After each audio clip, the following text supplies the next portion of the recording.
We're going to play around a little bit with the square root function and the graphs.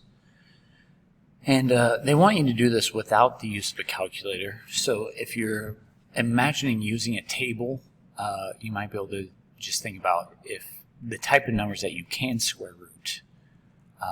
I don't know how exactly you're thinking about it, but I'm just going to give you the exact numbers. You know, the square root of 0 is 0, the square root of 1 is 1, the square root of 4 is 2, the square root of 9 is 3. And notice I'm putting out all these perfect numbers, perfect squares. 5, 6, 7, 8, 9, 1, 2, 3. And so we can see the graph that looks something like that. You know, you're not graded on artistic ability. But then with the calculator, they want you to use your table to see what g of x looks like. So go to your calculator, hit the y equals button, and then where your square root is second the square, and then type it in, remember your x button, plus 3, and then you hit the arrow to the right, then minus 2. That way you're out of the square root. Hopefully you can see my cursor right there. And now I want to look at my table by hitting second graph. And you can actually see that I don't get any answers, let me scroll up, for anything to the left of -4. The first time that this is defined is at x equals -3. And I'm just going to pick out a few points and then see if you notice the transformation. So -3, -2, -2, -1, and 1, 0. Change colors. Let's go with orange. -3, -2. -2, -1, 1, 0, and then I don't know if you can really tell. The next point would have been right there, and you can double check with that graphing calculator what it looks like. Now they did tell you to start your table at x equals -10 to see that some of them are not in the domain. And you may recall what we talked about with the domain from a long time ago is those are like if we got an error in the calculator, we could say it is not in the domain. But if it worked, it got us an answer, we would say yeah, it was fine. So let me switch back to my blue color for the domain of the square root of x. Is that we can only square root positive numbers. How about this? I'll write it off to the side, how some people might write it. But I kind of like the notation of interval notation. Now if you look at the answer key, because the answer key will be in set builder notation, we'll write it like this: values for x such that x is greater than or equal to 0. But I'll go ahead and highlight, like most people would probably write their answer like this.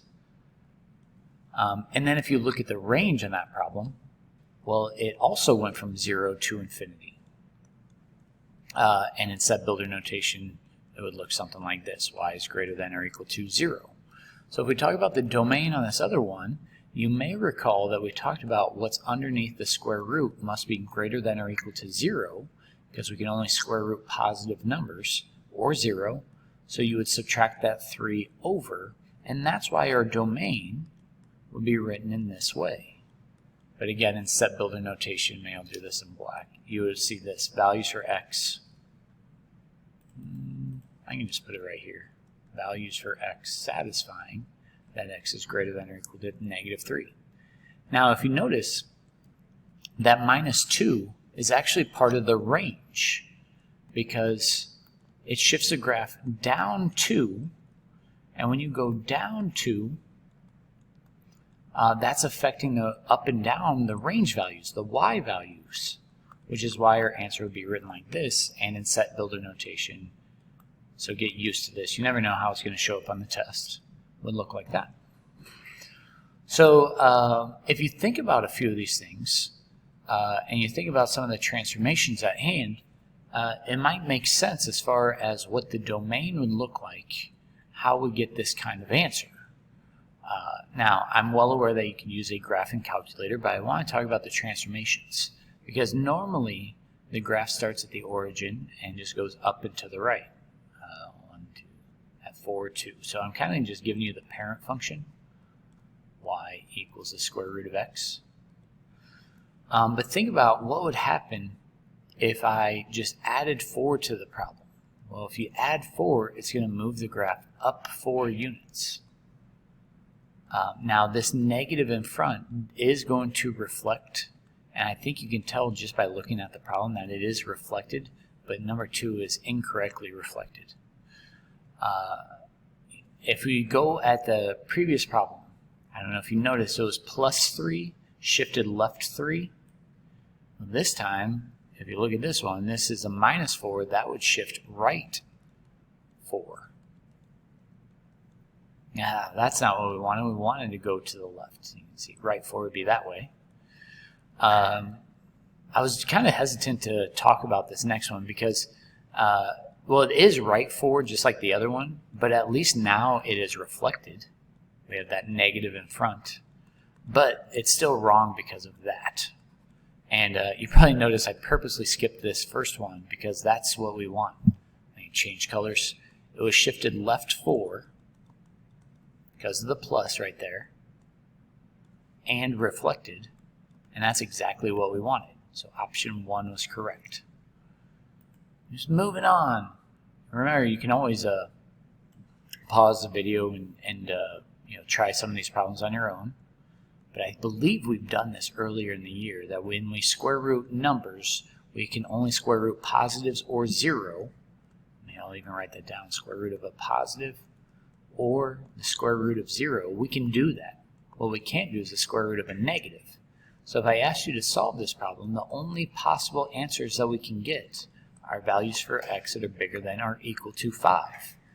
So as I'm going through, it's okay. We want the one that is not. It's okay to square root, to let x equal 5. That is working for that inequality. Same thing with 6. 6 is greater than 5. 7 is greater than 5. The only one that is not in the domain is x equals 2. And there's other ways of getting this answer, so feel free to explore with that and come back to me to see if you fully understand. But again, if you just guess and check, that's not as good as this method where you can just subtract 2 over and say, okay, well, we're going to get answers from -2 to infinity. And while I'm at it, I can talk about how it's shifted left 2, so that should make sense. Same thing with the next one. Now, you add the 2 over, and then when you divide by 3, we can only have values for x bigger than or equal to 2/3. That's your interval notation. And the last one's the one I really want to talk about, because every year I teach this, somebody forgets that when you subtract 8 over, that's not what they forget. What they forget is when you divide by a -2, you have to flip that inequality. So I'm trying to emphasize that greater than or equal to flips. And the reason why it flips is because it's a y-axis reflection. And if you're not sure, play with the calculator. See if you can understand and come to class and ask questions if you're still stuck. Why that inequality flips.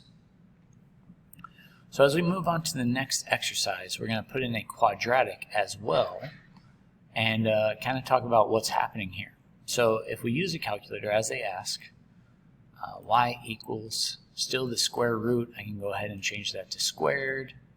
I forgot +4x minus 12. Hit the arrow over, delete a few things. Don't hit the clear, you'll clear it out. If I go to my graph now, oh, that looks a lot different than what we've seen before. And here's the thing, is it does actually hit the x-axis, but the graphing calculator doesn't make it look like it does. I wanted to count over, where's my calculator? There it is. To the right 2, and then 1, 2, 3, 4, 5. To the left 6. So right 2, 1, 2, 3, 4, 5, 6. And this graph opens both ways, like this. Few things to point out is the x-intercepts. X-intercepts at -6 and +2. So if we were asking you to set up and solve a quadratic to get this domain, the thought process is we can only get positive numbers. And so what I'm getting at is if I asked you to factor this, which I hope you would be able to factor correctly, x minus 2, and I'm going to change that inequality to be just equal to 0 right now, and then ask you to solve for x. That would be x equals -6 and x equals 2. But what you also need to establish is that we only want greater than or equal to 0. So if I were to ask you to create a sign chart and try to figure out, if x equals 0, well, if I plugged in a number between -6 and 2, say 0, I would get 0 plus 0 minus 12 is a negative number. Is negative 12 greater than or equal to 0? No. So that's why in between -6 and 2 doesn't work. If I could try a number to the left, let's say x equals -10, or a number to the right, let's say x equals 10, I'm choosing very large numbers on purpose because they both are positive numbers. They are both bigger than 0. So yes, our domain is on that side and on that side. And you can see based off of our graph, we would get the domain like that. And again, I like my interval notation. But your calculator does have an error. It doesn't look like it actually hits those x-axis when it does. So that's the kind of answer I'm looking for. And you should be ready for your homework now.